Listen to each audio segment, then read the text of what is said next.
Եվ այսպես ուշադրություն, Նիկոլ Փաշինյանը հայտարարել է, որ եթե պարզվի Գարեգին Բ կաթողիկոսը ունի զավակ եւ նա խախտել է կուսակրոնության պատվիրանը, նա չի կարող լինել ամենայն հայոց կաթողիկոս։ Ըստ Նիկոլ Փաշինյանի եւ իր թիմի պետությունը պետք է կաթողիկոսի ընտրության հարցում ունենա գործ, այսինքն ժողովուրդը պետք է ինքը ընտրի իր կաթողիկոսին կամ մասնակցություն ունենա դրա ընտրությանը, մի խոսքով կաթողիկոսը պետքա լինի ժողովրդի ընտրությամբ ըստ Նիկոլ Փաշինյանի եւ իր թիմի։ Մի կողմից սա ըստ էության որպես հայ ազգ, որպես հայ ազգի միասնականություն շատ լավ կլիներ, որ ժողովուրդը ընտրեր կաթողիկոսի, մի կողմից էլ դա եկեղեցու գործն է, կրոնական գործ է եւ օրինակ Հռոմի պապի գործերին ոչ մեկ իրավունք չունի խառնվել եւ չի էլ խառնվում, ուղղակի հարգում են որպես կրոնական ղեկավար, կրոնական հեղինակություն։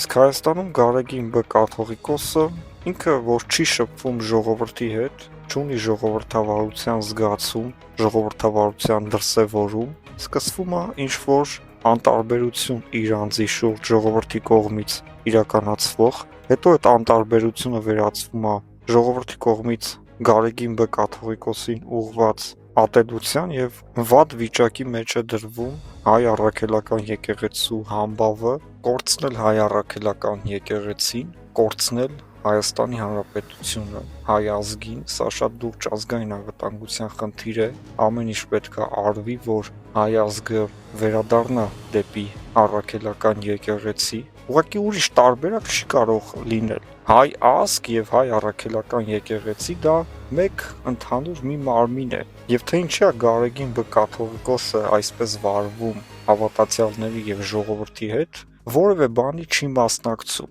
Դժբախտ պատահար է լինում, ցավակցություն Գարեգինի կողմից չկա։ Տոներ են լինում,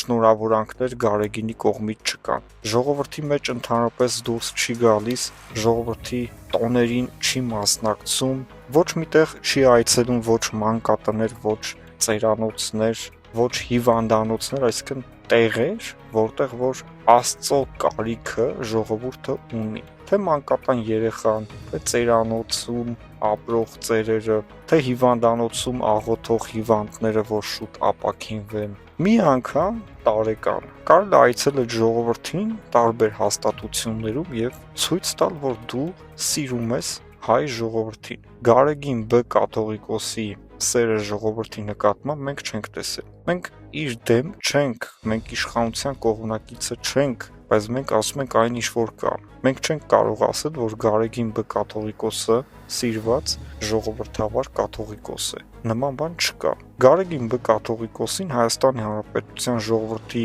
մեծամասնությունը չի սիրում, եւ դա մենք հասկացել ենք ժողովրդի հետ շփումների արդյունքում, համացանցում, թե ինչպիսի մեկնաբանություններ են գրում եւ նույնն էլ Գարեգին Բ կաթողիկոսը, եթե ինքը լիներ ժողովրդավար, ժողովրդին սիրող, կհասկանար, որ քրիստոնեությունը, հայ առաքելական եկեղեցու համբավը կարելի է տարածել միայն սիրով, բարությամբ, մարդկանց հետ շփվելով, ոչ թե էջմիածնում փակվելով եւ քաղաքական լրտեսներ եկեղեցականների մեջից աճեցնելով, օրինակ Բագրատ Գալստանյանին ասպարեզ բարձրացնելով։ Եվ Նիկոլ Փաշինյանը չէր անդրադառնա Գարեգին Բ կաթողիկոսի, այս անդրադարձը լիարժեք կապված է Գարեգին Բ կաթողիկոսի կողմից առաջնորդված կամ հովանավորված քաղաքական շարժումներին, եւ այդ քաղաքական շարժումները ծնել են հակադարձ պատկեր, այսինքն դուք խփեցիք Փաշինյանի իշխանությանը, Փաշինյանն էլ խփում է ձեր եկեղեցական իշխանությանը։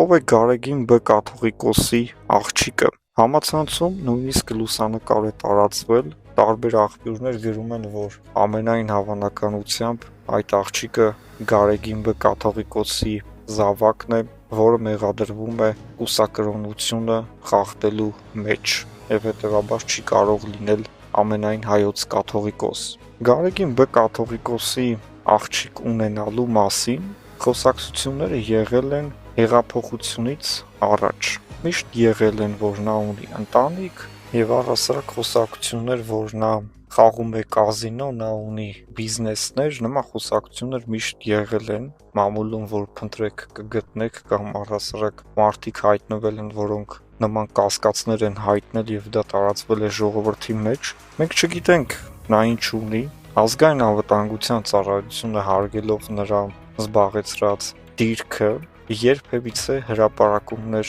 չի արել կամ իրեն թույլ չի տվել խոսել Գարեգին Բ կաթողիկոսին պատկանող զավակների կամ զավակի կամ ունեցվածքի մասին, հարգելով նրա եկեղեցական բարձր դիրքը։ Իհարկե կարելի է աչք փակել, կարելի է հարգել, բայց առաջին հերթին պետք է կաթողիկոսը հարգի Աստծո կողմից իրեն շնորհված այդ պաշտոնը, դիրքը։ Շատ եկեղեցիներ առևտրի վայրերի են վերածվել եւ այնտեղ տեղադրվում են տարբեր փող աշխատելու միջոցներ, որոնք տարբեր մարդկանց պնդմամբ պատկանում են այդ եկեղեցիներում քահանաներին, այդ եկեղեցիների թեմերի առաջնորդներին, կնունք, ծնունդ, ամուսնություն, հողարկավորության արարողություններ, այս ամենը վաղուց դարձել է վճարովի ծառայություն, մի քիչ ավել վճարես կլացեն, մի քիչ ավել վճարես հոգեհանգստի կենացները կասեն,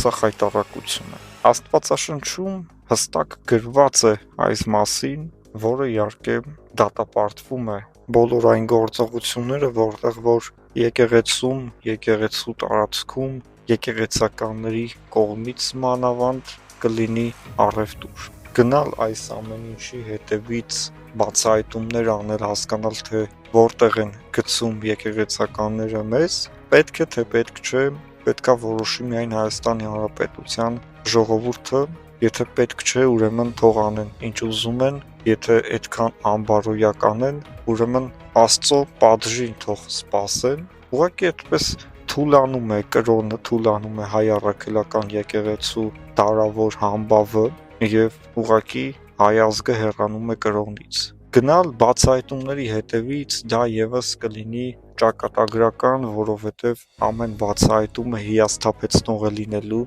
ամեն մի նորությունը հիասթափեցնող է լինելու, երբ որ մենք կիմանանք թե այս ինչ տերտերը, այս ինչ հանցանքն է գործել, դա կլինի խայտառակություն։ Պետք է գնալ բոլորի հետևից, բայց չհրապարակել նրանց հանցանքները ժողովրդին չհիասթափեցնելու համար։ Մենք այսպես ենք կարծում, որ պետք է իհարկե պատժվեն առևտուր անողները, ընտանիքներ ունեցողները եւ սրբազան կոչվողները, բայց այդ ամեն ինչը չպետք է հրապարակվի, քանի որ ժողովուրդը շատ կարող է հիասթափվել հայ առաքելական եկեղեցուց եւ դա կնպաստի աղանդների տարածմանը, աթեիզմի տարածմանը, ինչը որ հայ ժողովրդին այդքան էլ